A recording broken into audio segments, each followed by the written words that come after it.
کی تباہ کاریوں پر اور اس کی بحالی کے لیے کی جانے والی ایفرٹس کے اوپر. تو سب سے پہلے میں یہ گزارش کرنا چاہ رہا ہوں کہ ہم وزیر اعظم پاکستان کی سرکردگی میں قطر کے 2 روزہ دورے پر گئے تھے.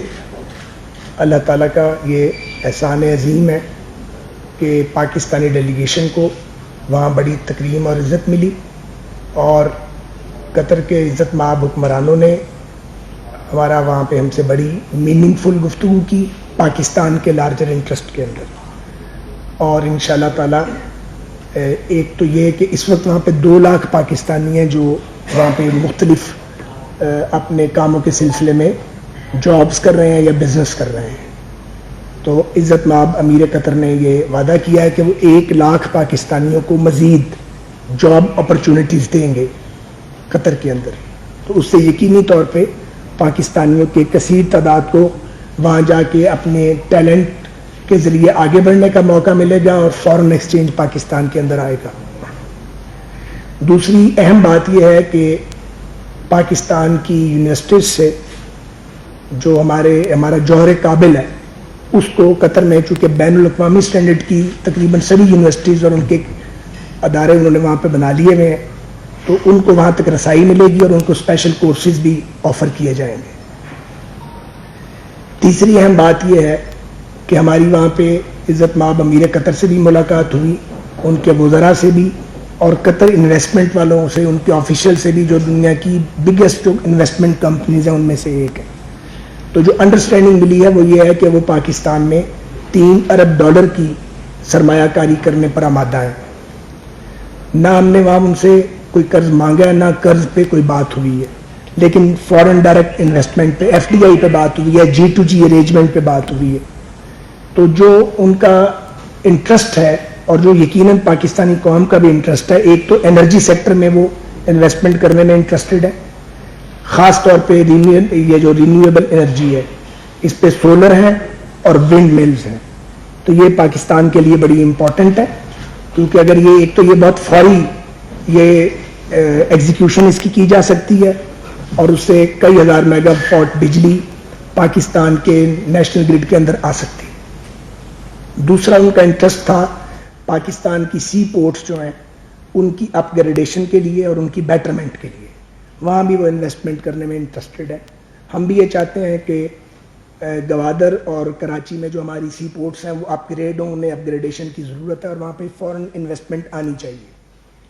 اس کے ساتھ ہی ہم نے ان کو ریکویسٹ کی ہے کہ اگر یہ جو پورٹ قاسم ہے اس کی اگر اپ گریڈیشن کی اور اس کو آپریٹ کرنے کا کوئی سلسلہ طے ہوتا ہے تو پھر کراچی سے پپری مارشلنگ یارڈ جو ریلوے کا ہے اس تک ایک ڈیڈیکیٹڈ فریٹ کوریڈور بھی بنے گا جو 55 کلومیٹر لمبا ہوگا. کیونکہ اگر قطری گورنمنٹ آگے ہی پورٹ قاسم کو ڈیولپ کرنے کے لیے مور اوور اور وہاں انویسٹ کرنے کے لیے تو پھر وہاں پہ بزنس بہت گرو کرے گا. تو اس کے لیے لازم ہوگا کہ وہ سارے آپریشنز ریل کے ذریعے ہوں تاکہ کراچی شہر کنجیشن سے بچ سکے. اس کا پاکستان ریلویز کو بھی بہت فائدہ ہوگا. اس وقت جو پپلی کا مارشلنگ یارڈ ہے وہ آپ کو بہت سو کو پتا ہوگا وہاں جنک یارڈ بنا ہوا ہے, کوئی کام ہی نہیں ہو رہا. اس کے علاوہ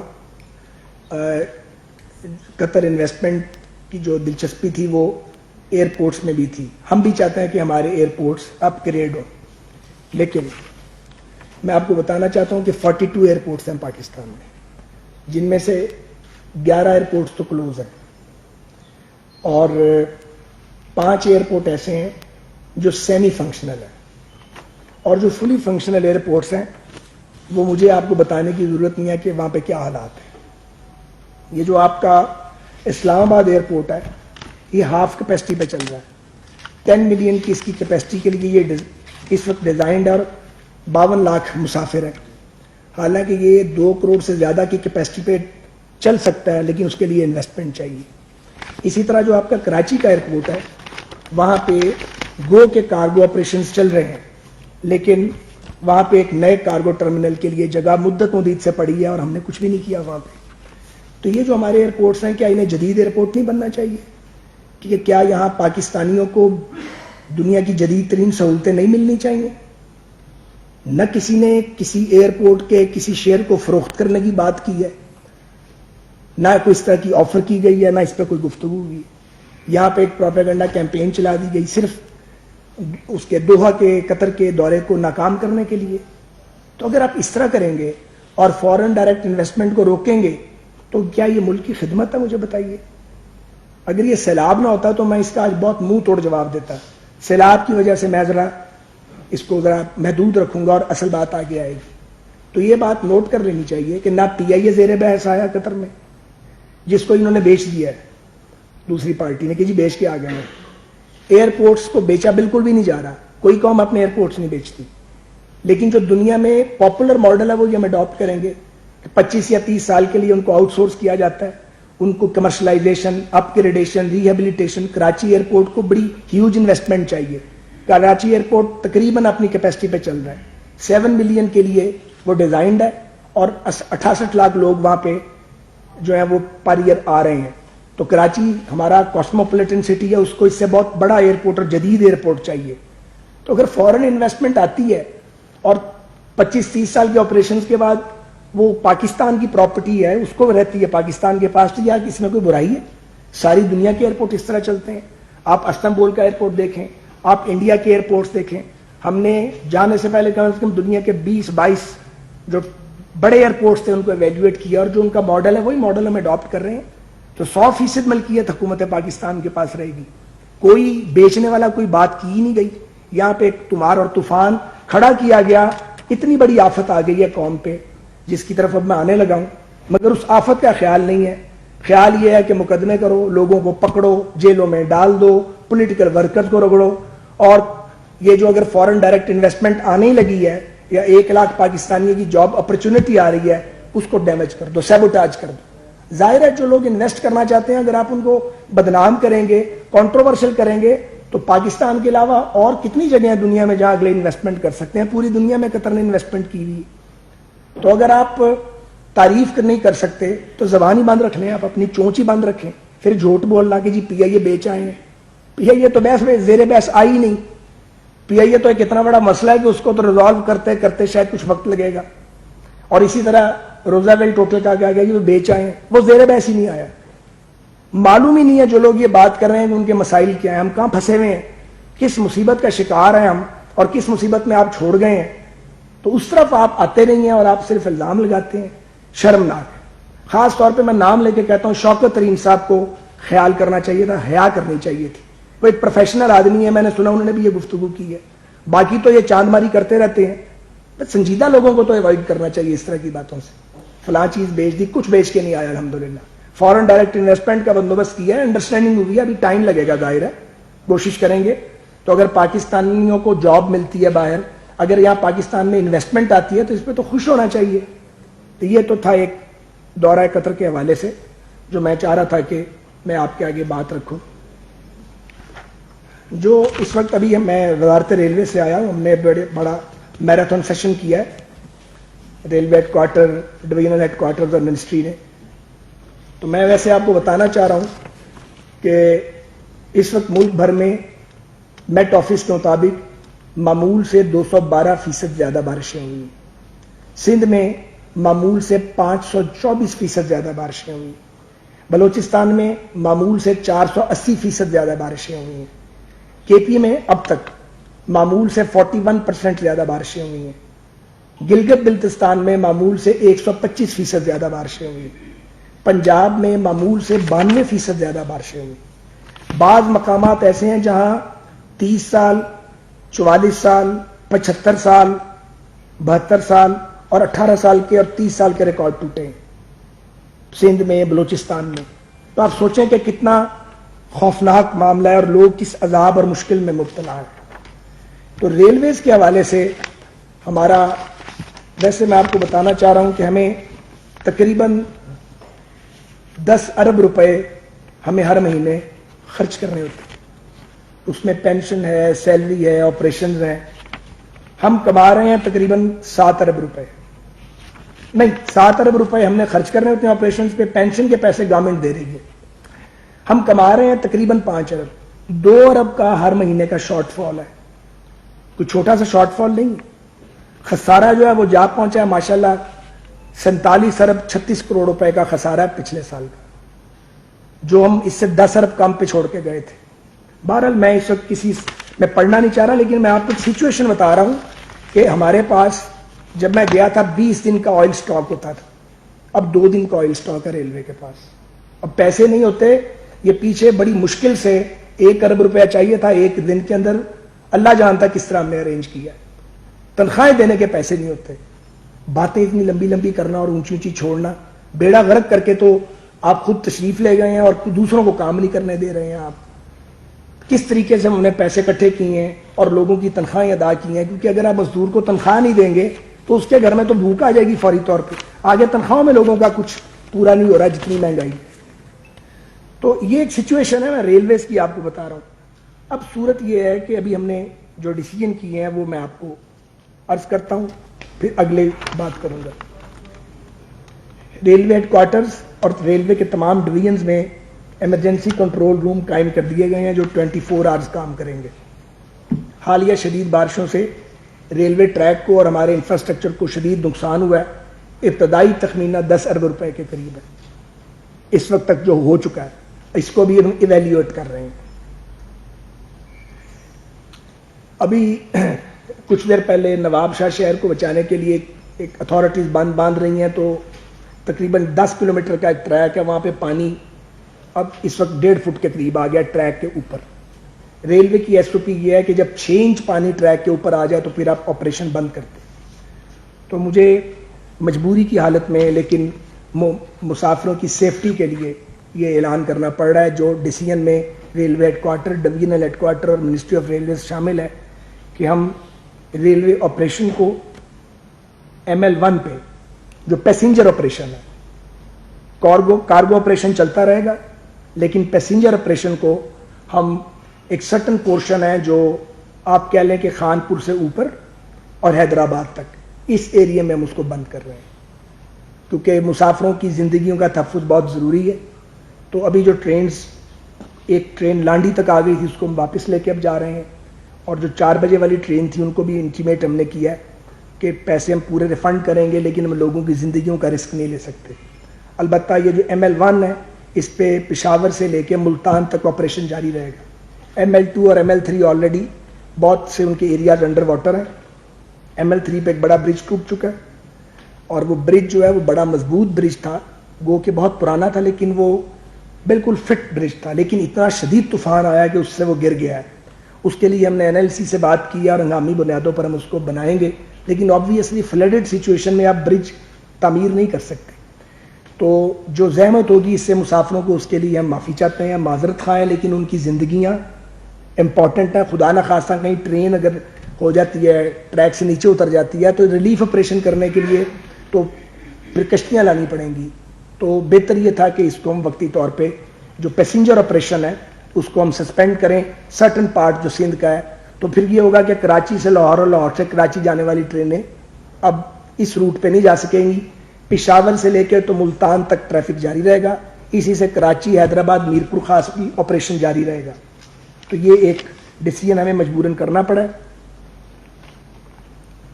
اس کے علاوہ یہ فیصلہ ہوا کہ جتنے میجر بریجز ہیں ریلوے سسٹم پہ، وہ اگلے 72 گھنٹے میں ہم ان کو دوبارہ ریوزٹ کر رہی ہیں ہماری ٹیمیں، اور ہم بالکل لینتھ تک جا کے دیکھیں گے کہ وہ ان کی پوزیشن کیا ہے. فلڈڈ سچویشن میں ہم کوئی رسک لینے کے لیے تیار نہیں ہیں. البتہ ریلویز کل رات تک یہ فیصلہ کرے گا کہ جو روٹ بند تھے اور جن پہ عرصے سے ٹرین نہیں چل رہی تھی، مسافروں کی سہولت کے لیے کیا ہم وہاں پہ شٹل ٹرین چلا سکتے ہیں جہاں سیلاب نے ہٹ نہیں کیا ہمارے ٹریک کو. اس کا ہم کل تک انشاءاللہ تعالی فیصلہ کر لیں گے. تو یہ تو ریلویز کی بات تھی. اب جو بنیادی بات مجھے کرنی ہے وہ یہ کرنی ہے کہ اس سے بڑی آفت شاید ہی آئی ہوگی. ایک تو ہمیں پہلے اللہ تعالیٰ سے اجتماعی طور پہ استغفار کرنی چاہیے. بہت بڑی یہ ایک تباہی آئی ہے، اربوں ڈالر کا انفراسٹرکچر پاکستان میں تباہ ہو کے رہ گیا ہے. بہت بڑا جانی نقصان ہوا ہے، لوگوں کے گھر معیشی بہہ گئے ہیں اور کھڑی فصلیں تباہ ہو گئی ہیں لاکھوں ایکڑ رقبے کے اوپر. یہ طوفان اترے گا تو آپ اس کا اندازہ لگا سکیں گے کہ جو ایریاز جہاں پہ ریت آ گئی ہوگی یا مٹی بھر گئی ہوگی اور فصلیں تباہ ہو گئی ہیں، ان کو دوبارہ بحال کرنا، آگے فوڈ سیکورٹی کا پرابلم بھی کریٹ ہو سکتا ہے. تو کل قطر سے آنے کے بعد گھنٹوں تک پی ایم ہاؤس میں اس پہ کنسلٹیشنز ہوئی ہے کنسرنڈ وزارتوں کے ساتھ کہ کیسے کامبیٹ کرنا ہے اس سچویشن کو. تو ایک تو ضروری یہ ہے اس وقت کہ نیشنل ہارمنی ہو, اور میں یہ درخواست کروں گا کہ یہ جو سیاسی جنگ ہے اس کو وقتی طور پہ بالائے طاق رکھا جائے.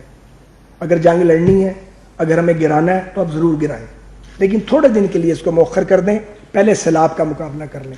پہلے جو ہمارے کروڑوں بہن بھائی بچے بزرگ سیلاب میں پھنس گئے ہیں, پہلے تو ہم ان کی جا کے مدد کریں. اور یہ کام بھی مرکزی اور صوبائی حکومتوں نے مل کے کرنا ہے. این ڈی ایم اے اور پی ڈی ایم ایز مل کے کام کر رہے ہیں, لیکن زیادہ کلوز کوآرڈینیشن کی ضرورت ہے. وہ کلوز کوآرڈینیشن ہوگی اور فیڈرل گورنمنٹ کی جانب سے ہر سپورٹ مہیا کی جا رہی ہے اور کی جائے گی جو ممکن ہوگا فیڈرل گورنمنٹ کے لیے تمام صوبائی حکومتوں کو. یہ بہت اہم ہے, کیونکہ یہ اس وقت اگر ہم آپس میں لڑنا بند نہیں کیا ہم نے تو لوگوں کا, عوام کا بہت بڑا نقصان ہوگا. ہم سب مل بھی جائیں تو شاید اس نقصان کا ازالہ نہیں کر سکتے, لیکن لوگوں کو ان کے بیچ میں جا کے ان کی مشکلات کا ازالہ کرنا اور جو ہو سکتا ہے وہ تو کریں, وہ بہت ضروری ہے. اس کے لیے ملک میں ایک ماحول بنانا بہت ضروری ہے. ہم نے کل کمیٹیاں تشکیل دے دی تھیں, نوٹیفائی ہو گئی ہیں, وزراء کی ڈیوٹیاں لگ گئی ہیں. بجائے گھروں میں جانے کے آپ سیلابی علاقوں کے اندر جائیں اور وہاں پہ لوگوں کے بیچ میں رہیں, جا کے ان کے ساتھ کام کریں, خدمت کریں ان کی. یہ بہت ہی ضروری ہے. تو کہنا یہ چاہ رہا ہوں میں اس وقت کہ جو اتنا بڑا ایک مشکل مرحلہ آ گیا ہے, لوگ جو ہیں ان کی ہر چیز لٹ گئی ہے. سچی بات ہے, 25,000 چھوڑ کے آپ لاکھ روپیہ بھی کسی کو دیں, 2 لاکھ, وہ نقصانات کا ازالہ نہ ہونے کے برابر ہے. پھر وہ آپ کو پتہ ہے مویشیوں میں ایک بیماری بھی آئی ہوئی ہے, وہ ایک اور پرابلم ہو گئی ہوئی ہے. تو یہ بہت ساری جو ہیں وہ بلائیں جو ہیں وہ پاکستان پر حملہ آور ہیں. یہ ٹائم ہے کہ ہم وقتی طور پہ اگر مستقل نہیں کر سکتے, اتنا ظرف نہیں ہے ہمارا, تو وقتی طور پہ اس لڑائی کو ایک طرف رکھ دیں اور ہم عوام کی خدمت کریں. کوئی اپوزیشن میں نہیں ہے اس وقت, کوئی غلط فہمی نہیں کسی کو ہونی چاہیے. ہر پارٹی کی حکومت ہے یہاں پہ, اور جو اپوزیشن سمجھتی ہے ان کی بھی پاکستان کے سب سے بڑے صوبے پنجاب میں, کے پی میں, گلگت بلتستان میں اور آزاد کشمیر میں حکومت ہے. تو بجائے ہم بلیم گیم میں پڑیں, اس نے یہ نہیں کیا, میں نے یہ نہیں کیا, اور لوگوں کی مدد نہ کی جائے, بہتر ہوگا کہ ہم سب مل کر کمر بستہ ہوں اور جہاں مل کے کام کرنا پڑتا ہے وہاں مل کے کام کیا جائے. یہ ٹائم آپس میں لڑنے کا نہیں ہے. اسے آپ اپیل سمجھیں, اسے آپ درخواست سمجھیں, اسے آپ پکار سمجھیں, لیکن ہر پاکستانی یا ہر انسان انسانیت کے ناطے یہی چاہتا ہے. ہمیں سب سے پہلے اپنی مدد خود کرنی ہے. خاص طور پہ پاکستان کے وہ علاقے جو سیلاب سے بچے ہوئے ہیں, وہ بڑے شہر جہاں لوگوں کی قوت خرید ذرا زیادہ ہے, یا جن کو اللہ تعالیٰ نے اس آفت سے محفوظ رکھا ہے, انہیں چاہیے کہ وہ اخوت کے رشتے کی بنیاد پہ وہ نکلیں. بڑی این جی اوز, چھوٹی این جی اوز یا فیملیز, اور نکل کے کہیں نہ کہیں جا کے جو تباہ حال فیملیز ہیں ان کی ریہیبلیٹیشن کے لیے اپنا کام کریں. ریلویز چونکہ میری ذمہ داری ہے, ہم پچھلے 25-30 دن سے یہ کام کر رہے ہیں. اب تک ہم نے کوئی 80 ٹن سے زائد سپلائی کیا ہے ریلیف کا سامان, جو ہمارے 40 سے زائد جو کلیکشن سینٹرز ہیں ریلوے اسٹیشنز پہ, ان پہ ریلوے نے کلیکٹ کیا تھا, اور وہ سامان ہم پہنچاتے ہیں پی ڈی ایم اے کو, تاکہ پی ڈی ایم اے جو پروونشل ڈیزاسٹر مینجمنٹ اتھارٹیز ہیں وہ بہتر سمجھتی ہیں کہ سامان کو آگے کس طریقے سے پہنچانا ہے.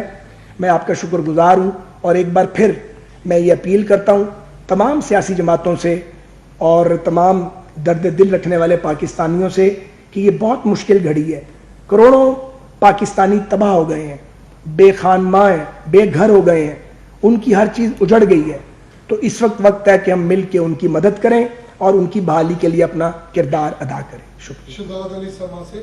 جی سر, شہزاد علی سما جی سے. سر آپ نے تمام اپوزیشن جماعتوں سے تو ایک ریکویسٹ کی ہے سر, لیکن کل اگر جو آپ کی فیصلہ بعد میں پریس کانفرنس ہوئی ہے آپ اچھے روی اقرار چوکی والی, اور آپ سے چند منٹ پہلے جو حنیف عباسی صاحب نے پریس کانفرنس کی ہے سر, وہ اپنے ہی وزیر خزانہ کے اوپر تنقید کر رہے ہیں اور وزیر اعظم سے ان جو معاملات چل رہے ہیں بجلی یا پیٹرول کے ان پر نوٹس لینے کا مطالبہ کر رہے ہیں. تو کیا سمجھتے ہیں آپ کی جماعت کے اندر زیادہ تناؤ یا کھچاؤ نظر نہیں آ رہا, دیگر جماعتوں سے اپیل کر رہے ہیں؟ دیکھیے میرا خیال ہے کہ یہ تناؤ یا کھچاؤ والی بات نہیں ہے. بڑا اچھا کوشچن کیا آپ نے, شکریہ آپ کا, مجھے آپ نے وضاحت کرنے کا موقع دیا. بھیا یہ جمہوریت ہے, جمہوریت میں اگر عابد شیر علی صاحب یا حنیف عباسی صاحب جو ہے وہ کسی بات سے اختلاف رائے کرتے ہیں یا پبلکلی بات کرتے ہیں تو یہ میرا خیال اس پہ برا نہیں منانا چاہیے. پولیٹیکل پارٹی ہوتی وہ یا جس میں ڈفرینس آف اوپینین ہوتا ہے. تو یہ بھی میں آپ کو بتا دوں کہ جو فیول ایڈجسٹمنٹ چارجز تھے وہ آپ سب کو پتہ لگ چکا ہے کہ وہ واپس ہو گئے ہیں. 200 یونٹ تک کے لوگوں کے اوپر وہ نہیں لگیں گے. تو اتنے بڑے نظام میں بعض اوقات دیکھیں نا بڑا پریشر ہے, فائنینشیل پریشر ہے. جب تنخواہیں دینے کے پیسے نہ ہو, خزانہ آپ کا خالی ہو جائے, فورن ایکسچینج ہو ہی نہ, تو اس سچویشن میں پھر بعض ایسے اقدامات اٹھانے پڑ جاتے ہیں جو بڑے تکلیف کا باعث ہیں. تو وہ جتنا ریلیف دیا جا سکتا تھا وہ دے دیا گیا ہے.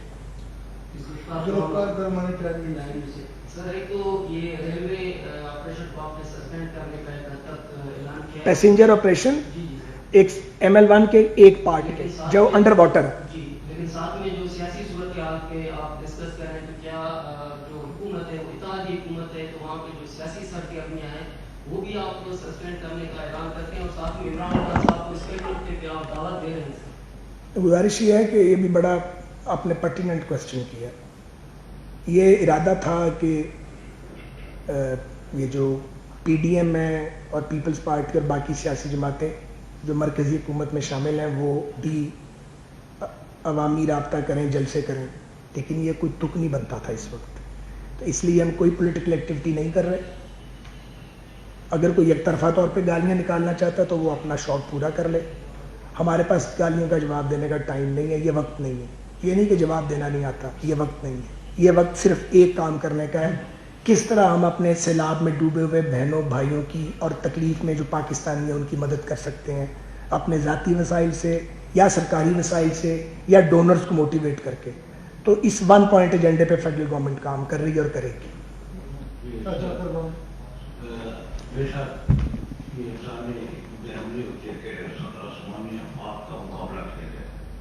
لیکن سر انہیں افواج میں یہ افواج بھی ہے, شراب جستا ہے, تو کیا اللہ کے لیے کوئی ایسا پلان ہو رہا ہے کہ پانی کو اسٹور کیا جائے؟ کیا آپ کی اس وقت بڑی حکومت ہے, تمام جماعتیں ملے ہیں, تو یہ کوئی اس سلسلے میں بات ہوئی ہے کہ کالا باغ ڈیم بنایا جا سکتے ہیں؟ گزارش یہ ہے کہ اس وقت ایک ایمرجنسی کی صورتحال ہے, لوگ پانی میں ڈوب گئے ہیں, تو مستقبل کی پلاننگ کا ٹائم تو کرنی چاہیے, لیکن یہ وقت تو اس وقت امیجیٹ ریلیف کا. ابھی تو دیکھیں نا تھوڑے سے ریسورسز ہیں, کروڑوں لوگ جو ہیں وہ بے گھر ہو گئے ہیں. تو اس وقت تو ایک ہی بات پہ نظر ہے کہ کس طریقے سے لوگوں تک پہنچا جائے, ان تک ریلیف گڈز پہنچائی جائیں اور انہیں محفوظ مقامات تک پہنچایا جائے, اور کس طرح آبادیوں کو بچایا جائے. ایک تو ایک سیاسی پارٹی کا روز کا منشور اور نعرہ سب کو چور بنانا اور کرپٹ, تو اس وقت جو صورتحال ہے لوگوں کا اعتماد ختم ہوا ہے. تو آپ نہیں سمجھتے کہ وزیر اعظم کو قوم سے خطاب کرتے ہوئے یہ اپیل کرنی چاہیے تاکہ زیادہ سے زیادہ پاکستان کی مدد کر سکے؟ اور دوسرا جو میرا سوال ہے وہ یہ ہے کہ آپ نے کراچی ایئرپورٹ اور اسلام آباد ایئرپورٹ کا تو اس کے ساتھ ایگریمنٹ کیا ہے. ایگریمنٹ نہیں کیا, کوئی ایگریمنٹ ابھی تو ایک انڈرسٹینڈنگ ہے ان کا. نہیں, MOU بھی ابھی سائن نہیں کیا بھائی. تو ابھی جو آپ کی بات چل رہی ہے جو ایئرپورٹس بند ہیں ان کے بارے میں انویسٹمنٹ کیوں نہیں کروائی جا رہی؟ نہیں, اس طرح تھوڑی ہوتا ہے کہ جو نقصان میں ایئرپورٹ ہے انویسٹر اتنا بیوقوف تو نہیں ہوتا کہ نقصان میں آگے سرمایہ کاری کرے گا. ہم نے ایک چیز انشور کرنی ہے کہ جو ریونیو ہم کما رہے ہیں وہ گارنٹیڈ ہمیں ملتا رہے, اور اس کے اوپر کیا ملے گا. سادہ سا اصول ہے.